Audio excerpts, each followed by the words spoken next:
আরবিতে কি বলে? লিবাস। আল্লাহ বলেছেন, ও নারীরা তোমরা পুরুষদের জন্য পোশাক, আর ও পুরুষেরা তোমরা নারীদের জন্য পোশাক। পড়েন সুবহানাল্লাহ। পোশাকের বেসিকলি তিনটা কাজ। কয়টা? কেউ কথা কয় না, আরো জোরে বলেন কয়টা? এখন আওয়াজ আসলো থেকে?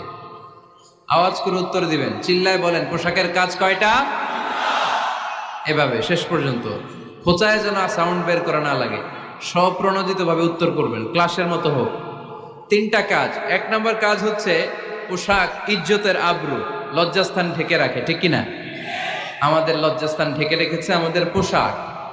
ঠিক তেমনি স্বামী তার স্ত্রীর ইজ্জত হেফাজত করে, স্ত্রী তার স্বামীর ইজ্জত হেফাজত করে, স্বামী তার স্ত্রীর চরিত্র হেফাজত করে, আর স্ত্রী তার স্বামীর চরিত্র হেফাজত করে। এজন্য আল্লাহ একে অপরের উদাহরণ